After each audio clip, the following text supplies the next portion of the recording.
Hello. You're here for we're doing episode 3. Ooh, that's number 3. This is 2, this is 3.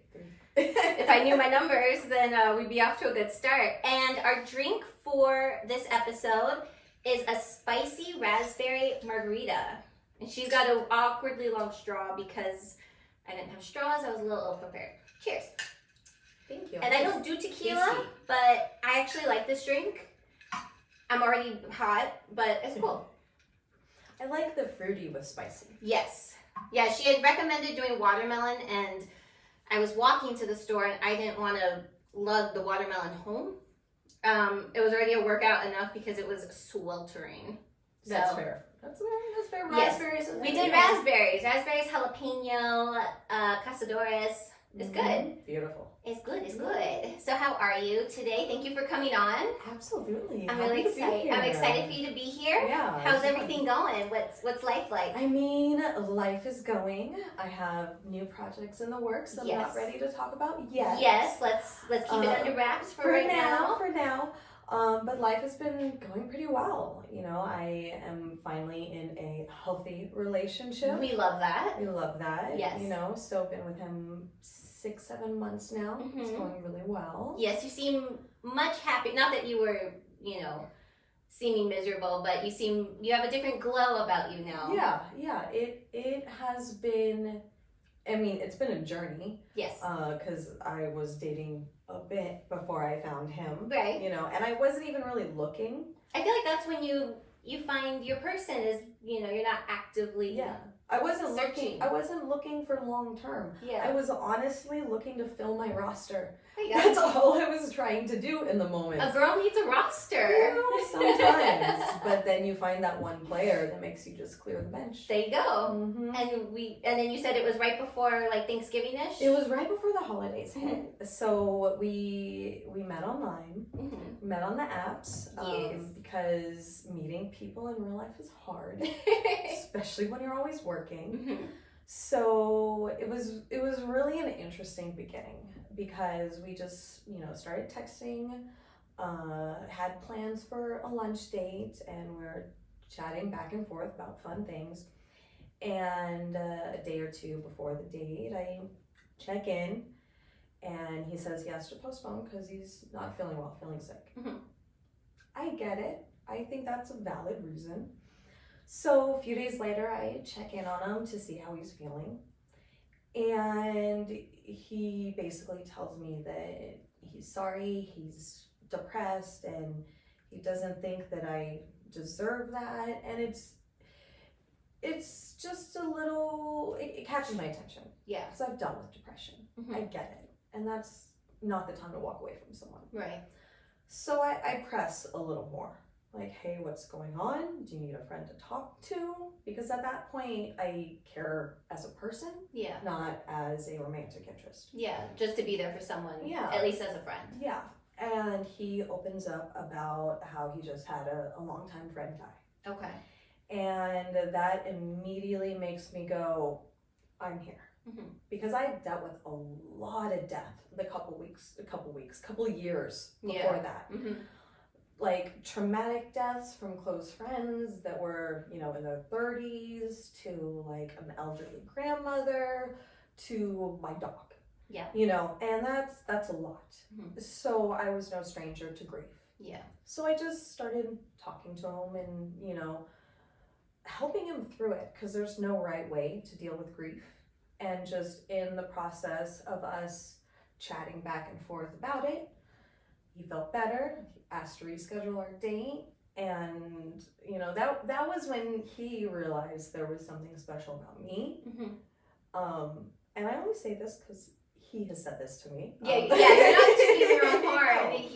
He pointed out how special you are, so you're just reiterating. And because I didn't walk away. Yes. Yeah, most people would have just called it a day because they don't know the person, And whereas you took the time. Yeah. Some people wouldn't want to deal with it. Yeah. And I was ready to help. Yeah. I knew how hard it was going through grief for me.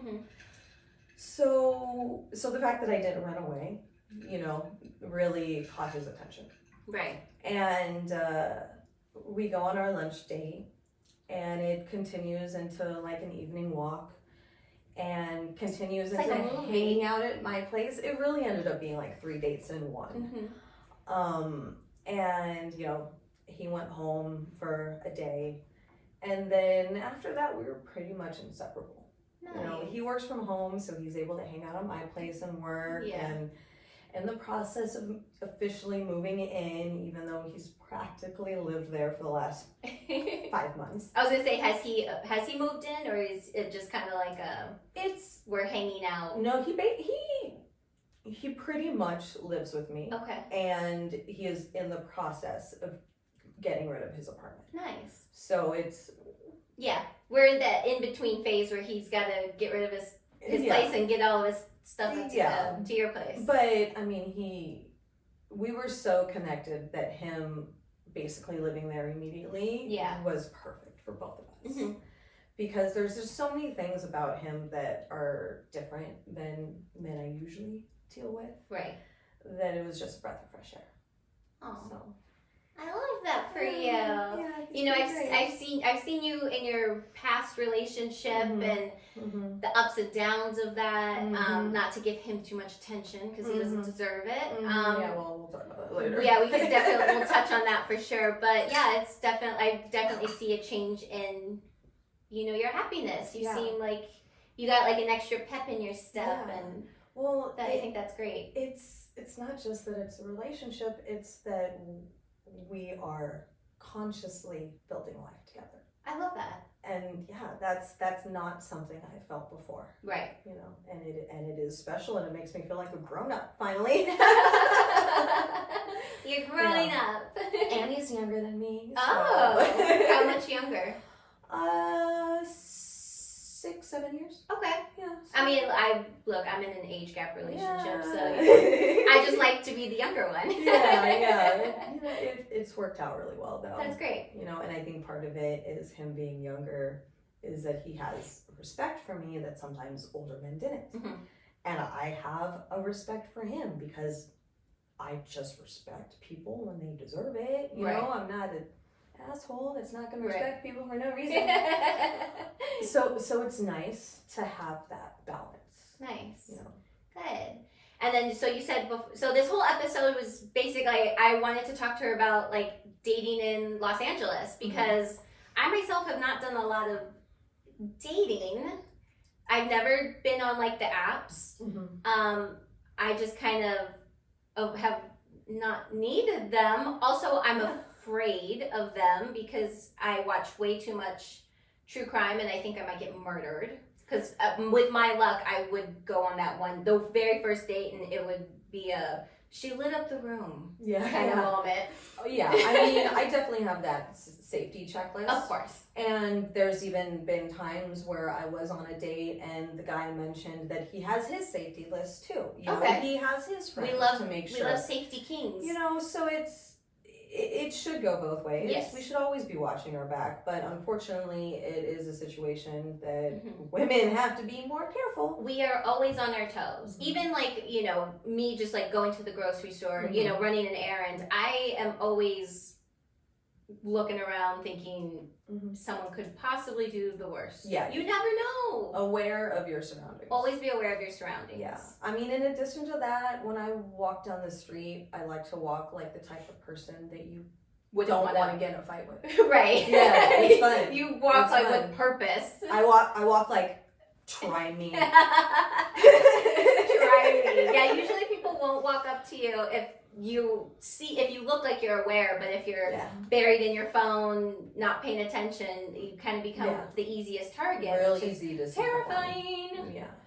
So, all right, dating in LA before you found your happiness and your glow. Yeah. What's that like? Give us the scoop. Gosh. Because you said you went on apps and you weren't like a big fan of meeting people in person or like going to a bar. Yeah, I was never a big drinker, so going to a bar and meeting someone never really worked for me.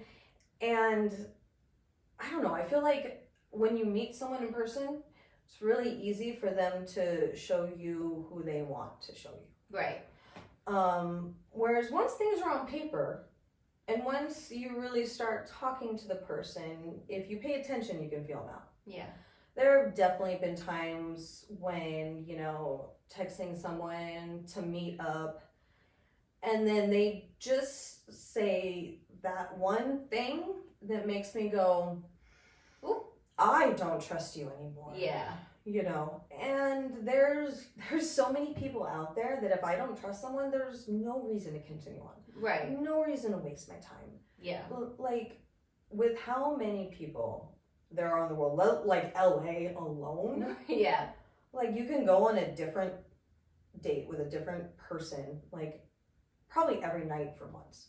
Yeah. If you really, if you committed to it. If you really didn't like any of them enough to have a second date, like, there's a lot of them. Yeah. Which is kind of what made it a little easier for me, because I realized going into these dates that I had no reason to be nervous. When I was younger, like, going into dates, I'd be so anxious, I'd be so nervous, I want to make sure I said the right thing, did the right thing, I didn't bother them. And then this time around, I was like, I don't care. Like, if they like me, they're gonna like me. Yeah. And if they don't, I don't care. Yeah, we don't need it. Because there's a list of guys in my box waiting for their chance. Right. It's like, if you're not the one, or if you are not going to make it worth it, step away. There's many in line behind you. Yeah. So while I was kind of playing the field, that just made it easier because I wasn't as stressed or as worried about if they would go well. Right. Now, as far as safety, there was always someone who knew where I was. Whether it was like my good friend V, or when she was out of town, my friend Caitlin, like, I would always say, hey, this is where I'm going to be, this is what time, and I would even send a screenshot of, like, the profile, right, so that they knew his face. Yes. And then usually I would send them a message later saying, okay, we're cool. Right. Like, I felt him out. I feel safe. I know he's not gonna do anything crazy. He's not gonna Dexter me. Yeah, cause I've definitely had times where I'm like, all right, you are not it. Out. A couple, like, really, like, irky stories. One guy I met with, it was a coffee date in the afternoon, and I agreed to the date because he had an interesting job.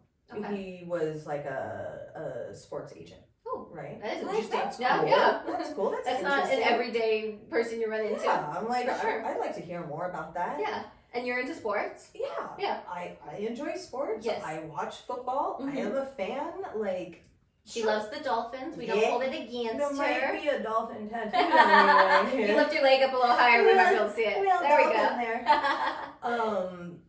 Yeah, so I'm like, all right, let's see. And he had the personality of milquetoast. Have you ever heard that term? Yes. Milquetoast? Yeah. It's bland. It's bland. There's nothing there. Yeah. And, like, he barely mentioned his job. I asked to try to get a conversation going. I feel like it's the whole reason I kind of gravitated towards you. He just went away from it. He apparently had bad vision, which wasn't a problem, but I had kind of just made myself look all nice, and there was... He never mentioned nothing. Your effort. But here's the thing that made me go, okay, I'm done. He didn't like dogs. Oh, no. He was like, I don't like dogs because sometimes I trip on them because I can't see. And I'm like, what kind of a reason is that to not like dogs? What a weird state. I've never heard that before. Like, so I trip on them. I know. Milquetoast. So we were getting coffee at the Grove. And I was like, you know what? I think it's time to head out. Yeah. Thank you. I gotta go to the bathroom. He, like, was walking me out. Right? Okay. And I'm like... out of the restaurant or to your car? Like, kind of to my car. Oh, no. But I was like, I need to get a meal. I need to get a drink. So I wasn't even planning on leaving. So, like, I walked basically towards the bathroom. And I'm like, all right, well, I'll see you later. Bye. So that he would leave. Yeah. Because I literally walked back out, went straight to the nearest bar, and called my friend, like, you need to hear about what just happened to me. Oh my god. And bought myself a drink and bought myself a meal. Yeah. Yeah. Yeah. I don't like dogs because I trip on them. That's a new one. Yeah.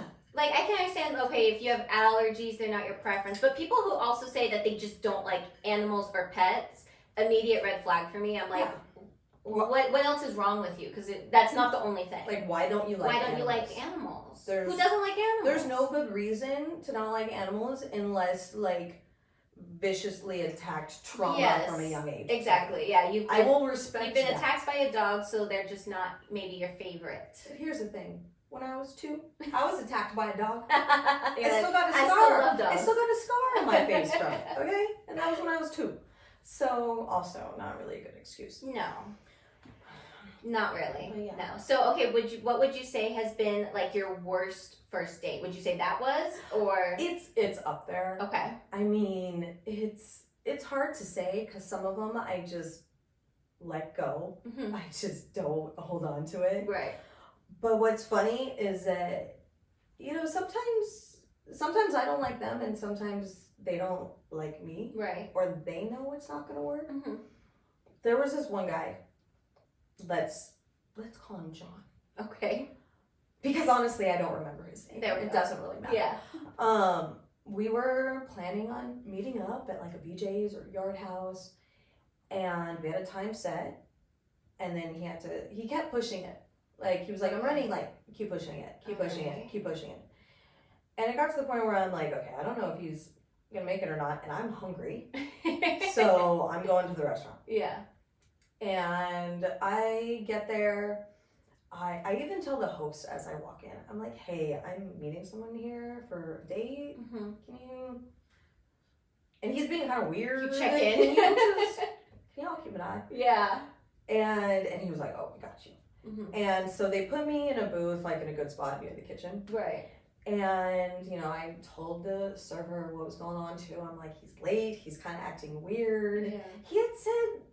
He had said something weird because I had asked, do you want me to get a spot at the bar or a table? Mm-hmm. And I remember this because it was weird. He said, a table because I want you all to myself. What? Yeah. And it's one of those. He could have just said a booth, please. Exactly. And I was like, okay, that's a little weird. So that was like immediate, like there's a flag up, you know, pay attention to the situation, which is also why I was like, hey, watch my back. Yeah, please look out. So he's taking forever. I'm hungry. I order an app while I wait. He finally shows up. How late was he at this point? Well, from the last time that he said he would be there, probably like 30, 45 minutes. Oh, hell no. You know. I'm a late person, but I would never be 30, 40 minutes from the last time I spoke to you to a date. Like, oh my God. So I'm assuming he's like 2 hours in. From like, I think we were originally going to meet at 4 and then it ended up being like 6. Oh, and he showed up like 6:30 type thing. Okay, yeah, no. So I have my drink and I have my app because I'm not going to wait. Yeah. Because at this point I'm like, whatever happens, I still need to eat. Exactly. And so he finally shows up and we're talking and nothing is meshing. Okay. I'm an artsy person. Yeah. And that's something that kind of drives me. And I'm into people that are creative. Yeah. And his entire personality was traveling. Oh, okay. Which is, you travel. Yeah. Cool. Yeah. I mean, I would like to travel one day, course. you know? But the only thing he had to talk about was traveling here, traveling there, traveling here, traveling there. Places he's already been. And I'm like, I haven't been to any of these places, so I have nothing to contribute. You're just listening to him speak. You know? And I'm saying how I'm into creative people. He's saying how he likes to travel. I'm already like, well, this isn't going to work. A server comes up and I'm like, are you going to order anything? And he doesn't get anything. Like, glass of water. Not even like Not even a drink, a snack, and nothing. Nothing. And so I'm like, screw it. I order myself a meal. Yeah. And he's like, hey, or he asks the server, where's the bathroom? Okay. Points over to the bathroom. Goes to leave to the bathroom. And I'm sitting there at the booth going, I really hope he doesn't come back. Oh, no. I really, like, that would kind of be nice if he just doesn't come back. Yeah. He didn't come back. Oh, no. He went to the bathroom and then bailed. Yeah. And part of me was like, well, damn, I couldn't even make him buy my meal. And then part of me was like, thank God. I don't have to enjoy my meal in peace. Oh my God. He bailed. So, like, in a way, I might be his nightmare story. I mean, but you didn't do anything wrong. Do anything wrong. You just sat there and waited for him. There's nothing wrong. You waited. You were kind. And then ordered food. Yeah. Because you were hungry. And it was eat. 2 hours later. And we were at a restaurant. Like, yeah. Yeah. For that, he should have just done like a coffee date. It was wild. What would you say is like your perfect like first date? Because I know some people prefer coffee dates because they're casual, they're quick, you can kind of get in, get out, or extended if you want. I don't think there is one. Okay. Like, I don't think there is a perfect first date scenario. It's the person. Okay. Like, if it's the right person, it doesn't matter what the first date is. True. It can be coffee. It can be a meal. It can be smoking on the beach. You know, if it's the right person, it doesn't matter what that first date is. Right. You know, we did a sushi lunch for Dylan. That was our first date. And then it just kept going. And it just kept going. Right. Because it felt right. So, I love that. Yeah, I don't think there is a perfect first date. As long as What would be your nightmare first date? Let's go with that. Where's a place like if a guy said like, hey, you want to go here, that you'd be like, absolutely fucking not. I hate it when guys were like, let's go get a drink. And that was it. Okay. If you want to buy me a drink, you need to buy me food too. I am not gonna... You're not gonna pound the shots with no food. No, I'm not here for you to just look at me as like an easy, cheap date, get me drunk, and that. As soon as someone was like, yeah, let's get a drink, and if I was like, well, can we get food too? Yeah. If they didn't adjust it to a place where there was food too, I was like, no. Like, we're good. And it's mainly just because if that's where they want the first date to be, then they're the type of person that I would just meet in a bar. Right. Yeah. Might as well just go to a bar by yourself. And see what happens. Exactly. So it was taking me out on a drink for me was kind of just not enough because I'm not a heavy drinker. Yeah. Like, yeah. It was like, give me more. Right. If I'm going to get dressed up, get cleaned up, do my hair, do my makeup, do all that, it doesn't have to be 5-star. Right. It doesn't have to be like just insane. A place with some food. Yeah. Just a little bit of food. Just an appetizer. Even if it's bar snacks. Right. You know, as long as it's stuff I can eat, we're good. Yes. Oh yeah. You have a gluten intolerance. I'm annoying. I have a gluten allergy. It is what it is, man. I mean, whatever. It's not like you're not just gluten free by choice. It's gluten free by necessity. Yeah, I'm gluten free because I don't want to throw up on you. There we go. I think that is reasonable, and if you know, maybe that's someone's kink, it's just not your kink. Not my kink, man. No.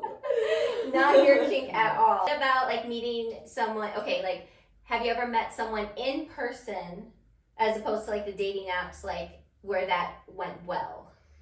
Or are you more of an app person because you want to see it?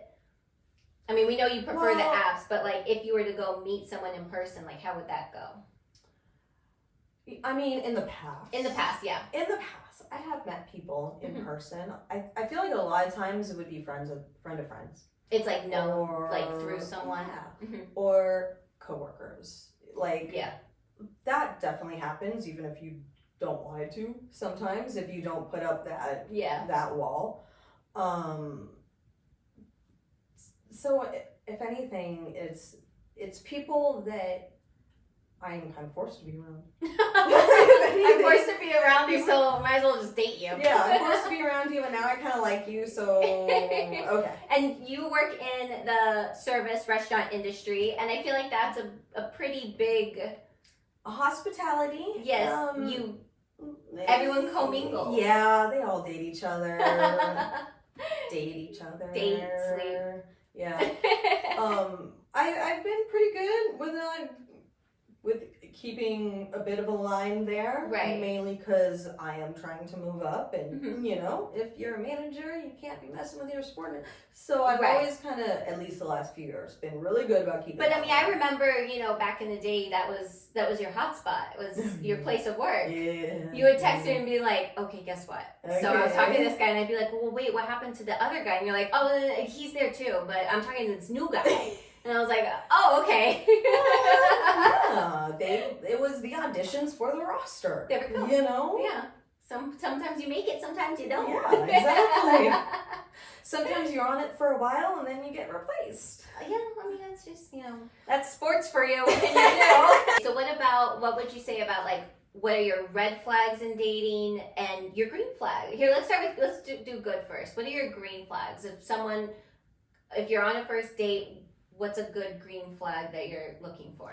I mean, respect first. Okay. You know, and how they speak about other people, or how they speak about women in general, or if we're at a restaurant, how they treat the server. I was gonna say and was waiting for that one. They tip. Yes. I will absolutely judge someone on how they tip. What have you ever been on a date where the tip is like absolute shit, and then you're like, oh, absolutely, like, fuck off? Or will you say it to them, or will you just slip the money and then just never talk to them again? Well, they already know that I work in the service industry. A lot of times it doesn't matter. And so, I mean, fair, it doesn't matter. But they already have the warning. Yeah. You know, they know I'm in the that service you're industry, aware of what and that I am, and shouldn't happen. you know, as a server, I know being on the other end of that.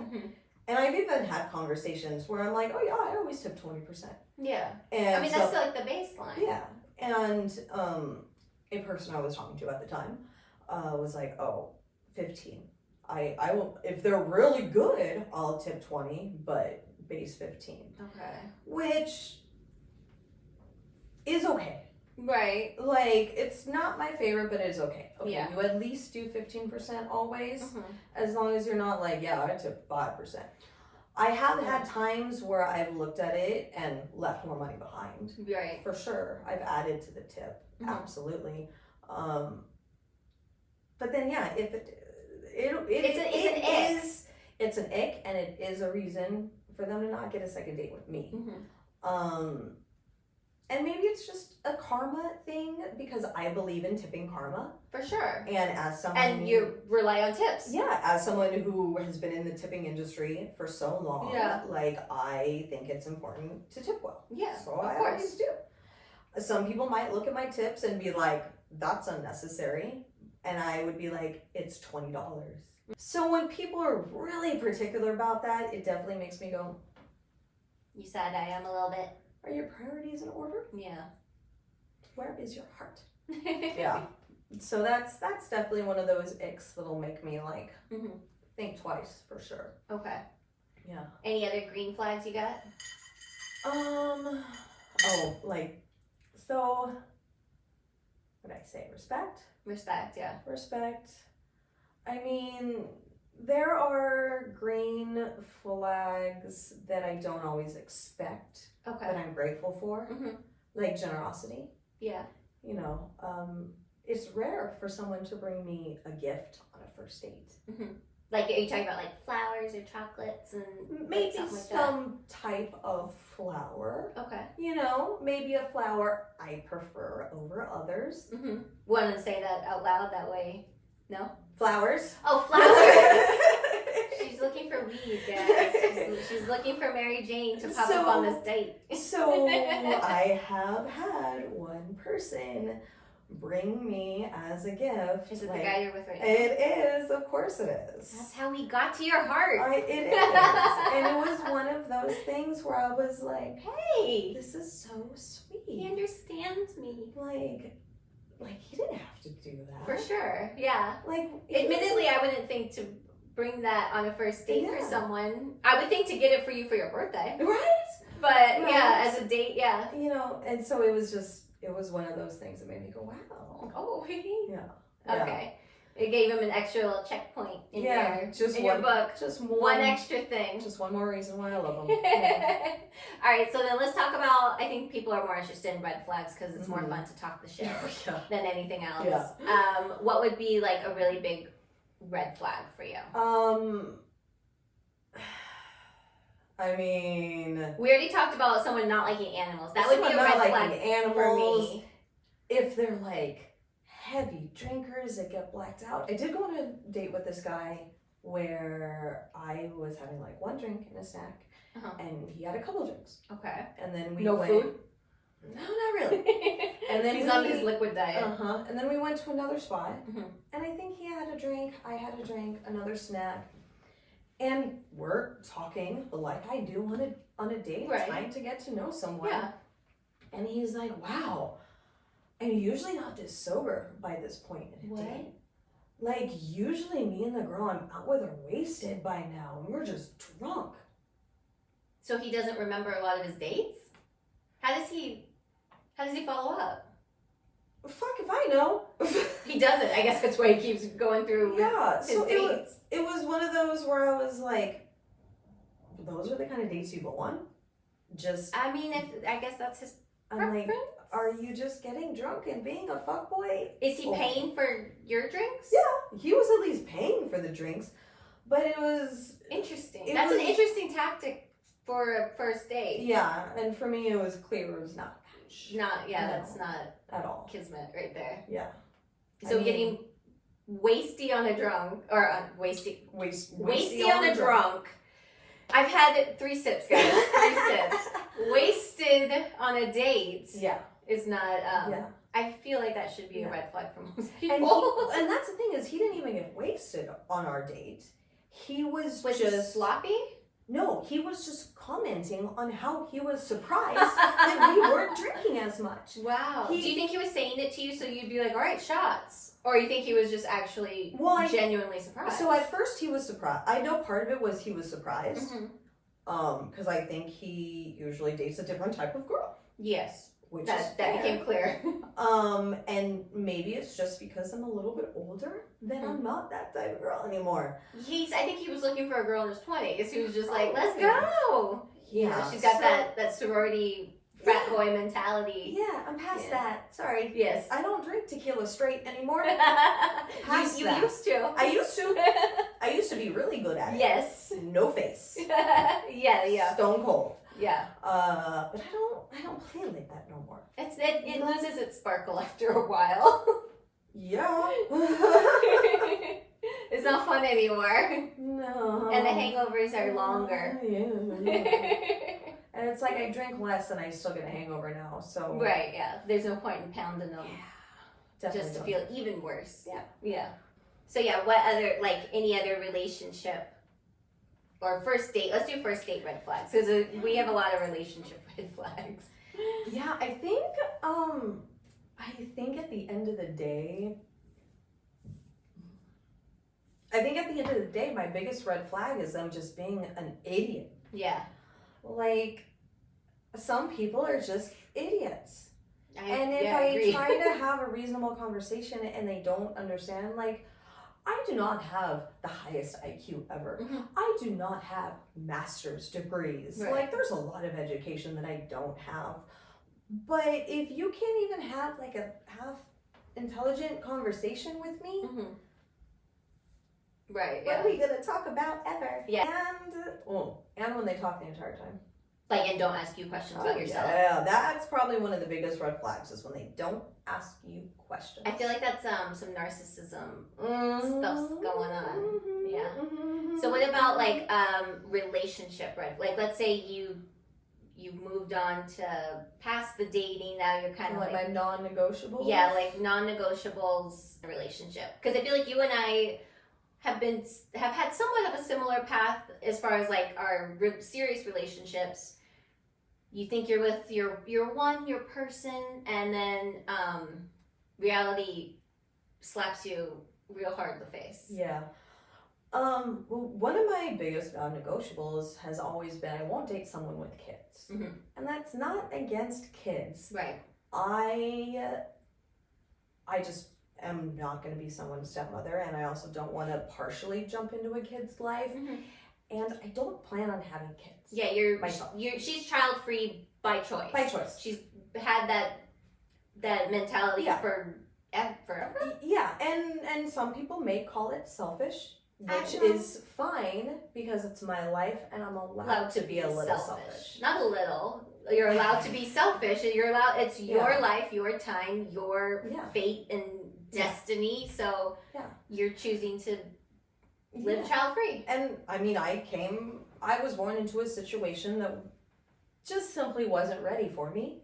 And so I don't want to bring a child into a situation that is not ready for them. Of course. So that's just always been my plan. Yeah. You know, no kids.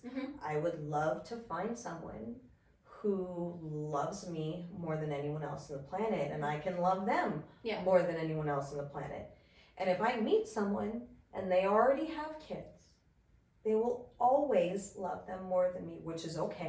Which is understandable. It's expected. Yes. They should love them more than me. Which is why I just don't want to be in that situation. That's not what I want in the long term. Yeah. You know, I don't plan on having kids, and I never wanted to date someone with kids. Yet you found yourself in the situation dating someone who ended up having 2 children. Yes. I found myself in a relationship with a man. We will call him Peter. Yes.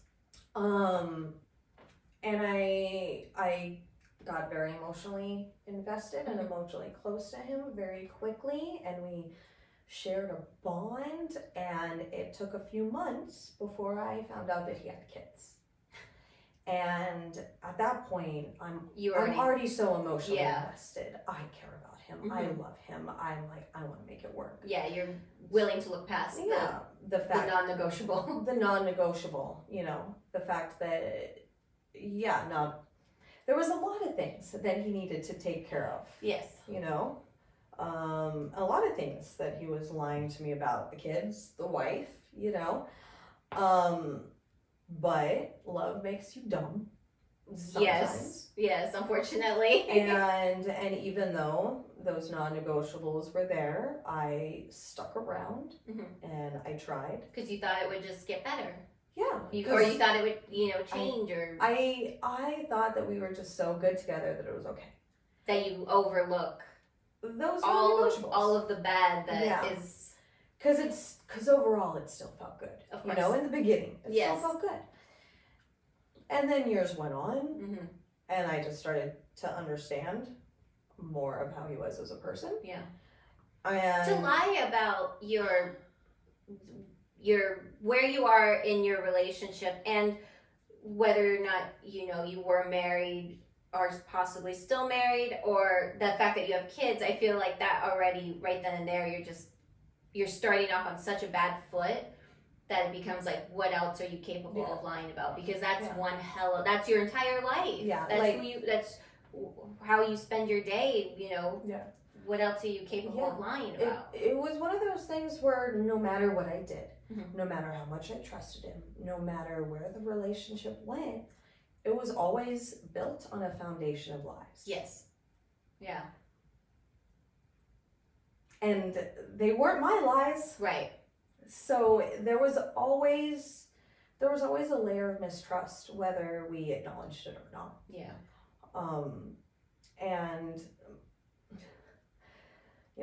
over time, he had such an effect on me and broke me so many times. Yeah. And I would keep going back to him. Of course.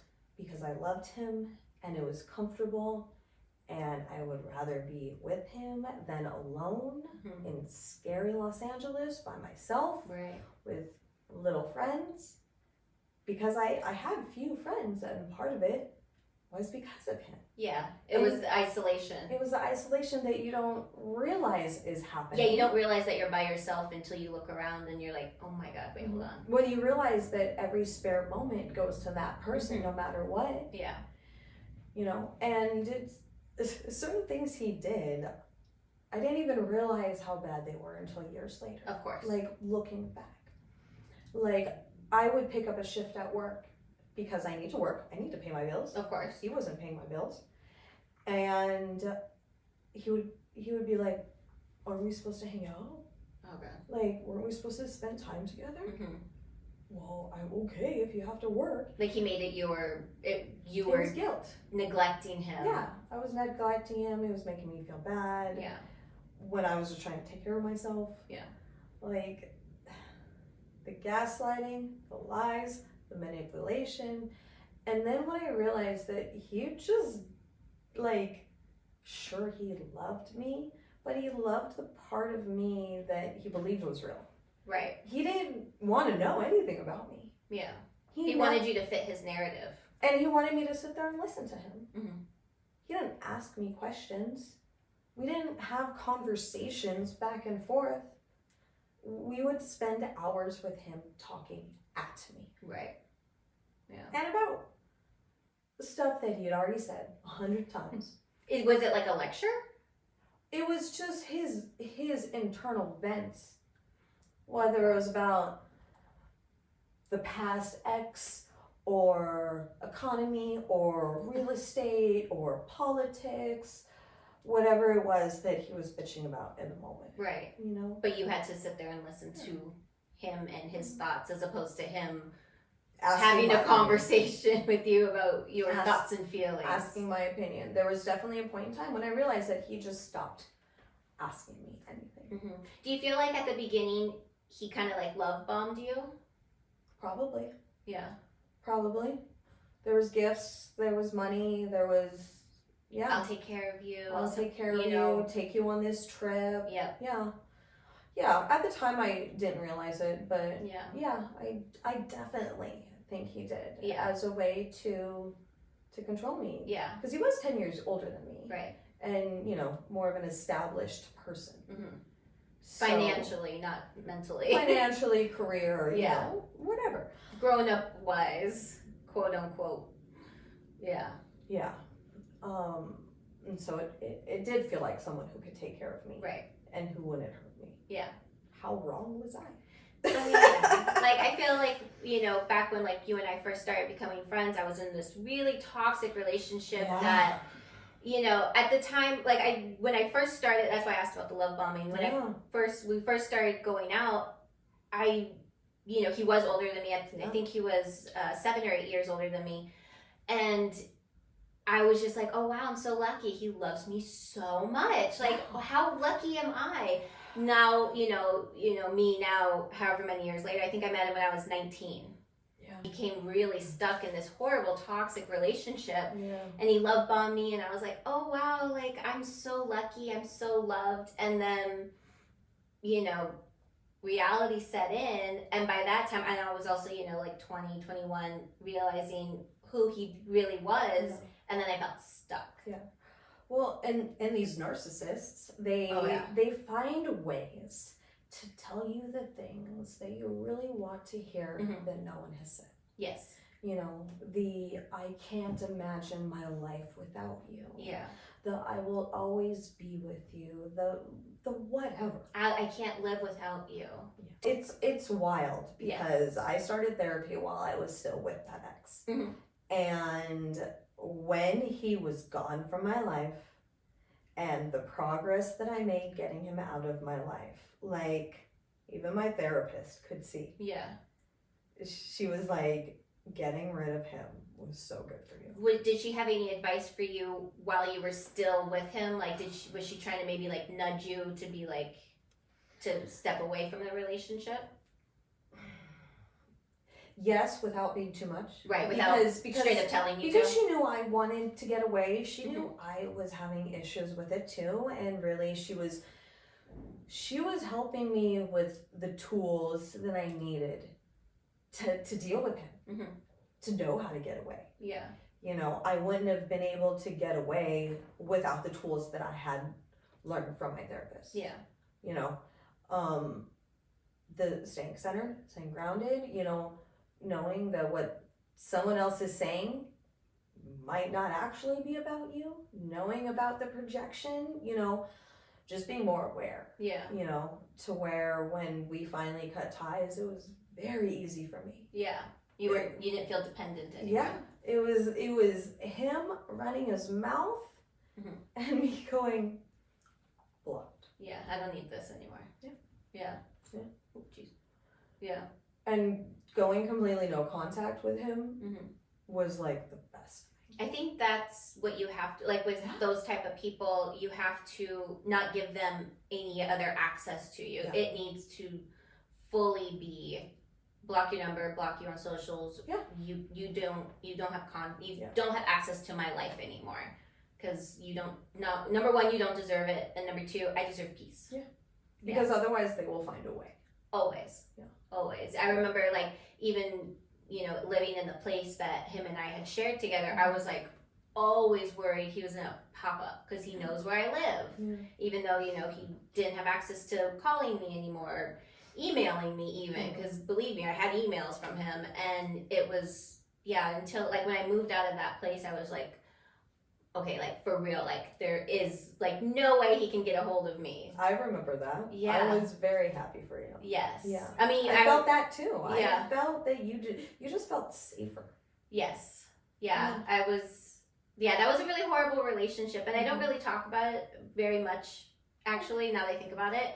But that was really shitty. I mean, I think going through it, I definitely now know what's up. Again, I met him at 19, and I didn't really have much of a understanding of relationships. I was raised, pretty much all by women. I don't, have a father in my life and stuff like that. So I wasn't really aware of what like real healthy relationships are. So and he did very much isolate me. I had friends, and then all of a sudden I had no friends. And then when I started to, hang out with people, like, you and I got close, and we would hang out at work, and then I would talk to other people, then it would become oh, well, why are you hanging out with them? Oh, why are you talking to them? Because then he didn't have my full undivided attention. And then when he realized he was starting to lose me and I was breaking away from that, is when he got even more like aggressive, very much aggressive, more mentally and verbally abusive. He even became physically abusive after a while. It just really, it fell apart real quick. And even then I couldn't get out of it. So it was a real toxic cycle for a while. Let me knock everything over while I'm talking about it. But it was toxic and scary. So definitely breaking contacts, going, full ghost mode is always, it's the best way to protect your own peace. But you also learn a lot from that trauma. I'm definitely more aware of what should and how people should or shouldn't be treated. I mean, it's a blessing and a curse at the same time to go through trauma. Personally is how I feel. Because once you've gone through certain traumas, whatever they may be, you now know what it's like to go through that. Right. And you're able to see when others are going through it, and it just makes you understand more. But it also leaves you with the pain and the baggage that you have to heal and sometimes unlearn. So it gives you a lot of life experience. It gives you a lot of life experience, but like really, really quickly. And once you realize you notice the patterns, it's easy to point them out in other people, but other people don't really want to hear it either. It's like everyone has to learn that horrible lesson on their own, and it's always the hard way. What's wild about how I felt during my entire relationship with him was, if I was on the outside looking in, I would tell myself to leave. Of course. So why wasn't I leaving? Like, that's the hardest part, is when you know. When you know that you had a friend in that situation and you told them to get out and you tried to help them to get out, and then you find yourself in the same situation and you look at yourself knowing that you should know better, and you're stuck anyway. You're just still in it, and you always make it the excuses for it, like, oh well, it's because of this. And there were times when I said that directly to Peter. Mm-hmm. I said, if I was my friend looking in on what I'm dealing with you, I would tell her to leave. Yeah. Did he have any response to that? Not usually. He would just stare at you with like a blank, stupid expression? He would just go off on one of his directions and then blaming me. Yeah. Well, yeah, you're always the bad guy. It was always my fault. Yeah, of course. I'm totally the villain in his family story. Oh, yeah. But sure. Oh, well. I have to focus on my happiness. Yeah. And I wasn't happy. Mm-hmm. And I even told him, I was like, I have to put my happiness first. Yeah. Because that's what needs to matter to me. And if someone really loved you, he would say, you know what, I want you to be happy too. Well, but what he did instead was he told me that I was selfish for not caring about his happiness and the happiness of his children. The children that he lied about having. The children that were not mine. The children that were ghosts up until, month 3. Yeah. Yeah. Yeah, so there, it's one of those things where there are so many things that I could still say to him. Yeah. But why bother contacting him? Exactly. Yeah, I mean, I think about that now, like, God, there's no wood to knock on. Knock on wood, I hope I never, ever, ever see this person ever again. But if I ever were to, would I have any words for him? And I really don't. I had very little to say to him at the end anyway. That breakup was, you watched it go down. You watched it in real time. Yeah. That breakup was horrible and it was overdrawn because he wouldn't leave. We shared that house together and I was like, well, this is mine. Yeah. I probably really should have put my ego aside and been like, I'm just gonna move. I didn't. So I told him he had to move out and then he never moved out. And I was stuck and I'm like, okay, well, you live in the other room and I'll be in this room, and so toxic. So, it got to the point where I didn't like going home. And your home is supposed to be your safe space, your happy place. And, I love my home now so much. I very rarely leave it. Yeah. But I used to, dread going home. So I just started making little homes elsewhere. I'd be I'm going to go to this person's house. I'm going to go here. I'm going to go there. And yeah, that was a very overdrawn breakup. But yeah, I don't really think I have anything left to say to him. What we said it earlier, I hope that they get the life that they deserve. They have absolutely. I hope they have the life that they deserve. Yeah. I had a period of time where I was living with Peter as well. Mm-hmm. And it was during COVID. Yes. Which was really the only reason it happened was COVID. And it was during a very dark time. Mm-hmm. And I was able to start working in a restaurant, but it was one of those things where when I would come home from work, I wouldn't know what version of him I would get. Yeah. Which demon would be in that's control scary to not know what you're brain. coming home to. Mm-hmm. What fight are we gonna get into today? Yeah. What's gonna happen? What's gonna happen today? What's gonna ruin the day? Yeah. Yeah. What's gonna ruin my night and make me not able to sleep? Yep. Yeah.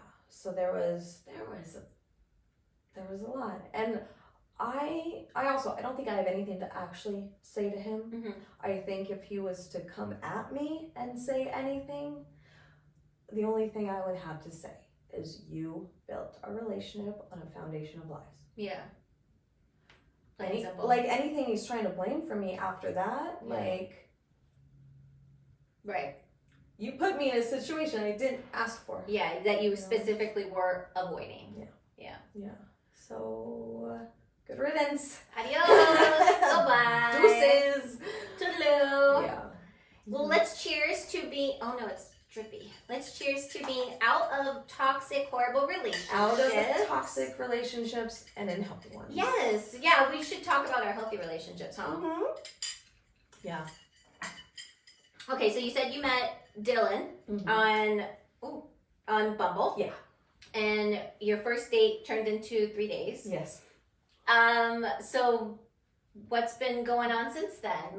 You said that he had spent holidays back home in Chicago with his family. Yeah, so he's... And then when he came back, what was that like? He's originally, from Chicago, and he already had these plans to go back for the holidays.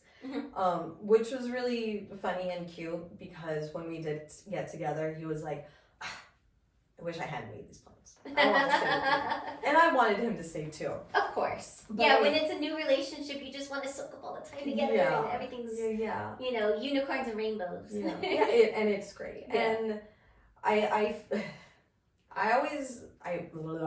it's okay. I heard this somewhere, and I truly believe it, that people are raised on either survival or love.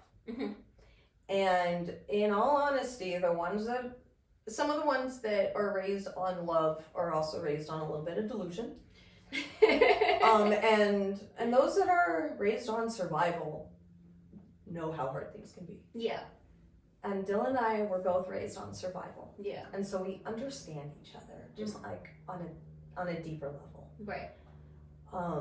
And there's so many things that we just overlap well on. And it's not just that it's him and that it's me. It's that we are actually building a life together. And to feel that, to know that that's a thing, I didn't know it was a thing. Like, I didn't know that would actually happen. You've never felt like you were building a life with somebody else? Not really. Because I think for most people, like, building a life is like, we're going to get married and do this and that and whatever. Everyone should have their own definition of it. Yeah. And I think I've only been in like one relationship when I was younger where I thought it might go in that way, and it didn't. Right. Whatever. So the fact that we are wanting to build a life together and we both don't want to have kids, and we both have similar opinions on the importance of marriage. It's not. Yeah. Some people it's an absolute cornerstone. Others, it's tax break. Yeah, think it's a paper. Yeah, it's a tax break, basically. So, like, we align well. And even when we get into an argument or fight, it's not a fight. Right. It's a tense conversation. And it's one of those things where we are both working to learn together. Because I haven't had healthy relationships in the past, and I don't even have a lot of examples of healthy relationships in my family. Yeah. And he feels very similar. So us learning how to have a healthy relationship together is kind of beautiful. It really is. I hate to say like magical, but it kind of feels that way. Because we truly want what's best for each other. Right. It's special. Look at you. You're like glowing. Yeah, he's great. We love each other a lot. Good. And I would do anything for him, and I think he would do anything for me.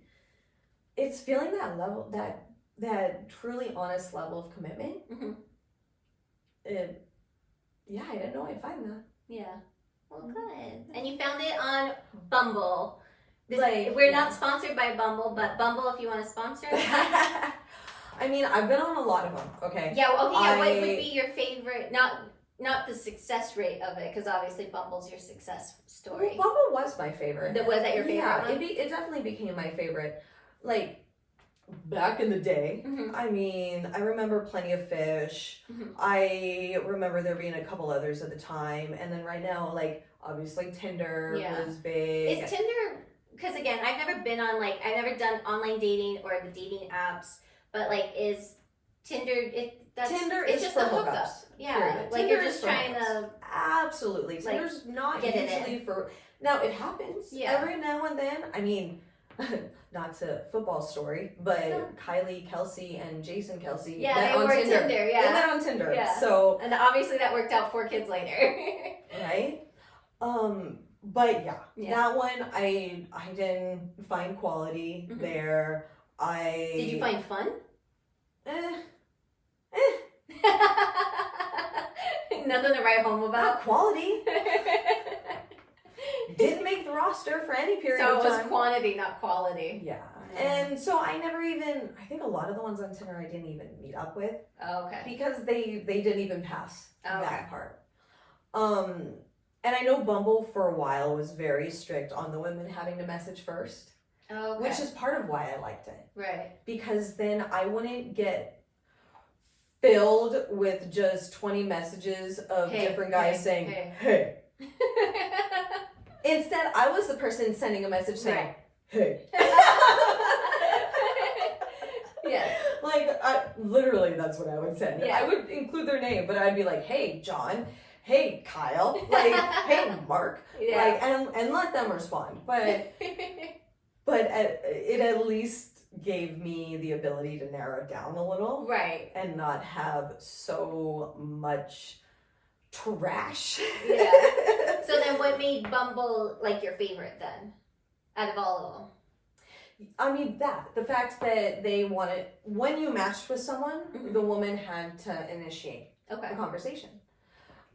Because when I would be on other apps and you match, or if it's just an open one, like I know how Plenty of Fish used to be, I don't even know if they're still around. People could just message you. Yeah. You know, with no matching or no nothing. And a lot of the times they don't read profiles. Men are just going for quantity.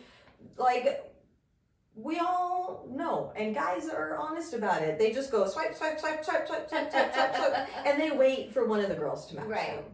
They're like, someone's bound to respond. Yeah. Yeah. Whereas what I did is I did pay a little extra for the premium because I wanted to just go through the list of the guys that had tried to match with me. Oh, okay. Yeah. So that I could just be like, nah, okay, I'll give you a chance. Yeah. I'll give you a chance. And so that was during, last summer when I was dating around a bunch. You were getting your fun in. I was having just one last little spree. Right. You were having a summer. A little spree. We don't slut shame here. Okay? No, absolutely not. As we've had our fun. Yeah. You have to get those years out of your system. And now I'm slutty just for one. There you go. Yeah. You gotta know what you're doing. Exactly. Yeah, no slut shaming, absolutely not. No. So, speaking of being slutty, possibly, I always want my guests to come in with their own gremlin story. So I told you to think of one, and you said you have one that you didn't 100% remember, and then you were filled in on. Yeah. Which is how gremlin stories should be. I mean, I was there. Not mentally. Your body was there. My body was there. All right, let's hear it. What's your gremlin story? So every year I take my sister and some of her friends out to a big dinner for her birthday. Yeah. And it's usually someplace I'm working so that we can, get a good deal and it's all fancy and special. You know what's going on there. Yeah, and there was a couple of years ago. Okay.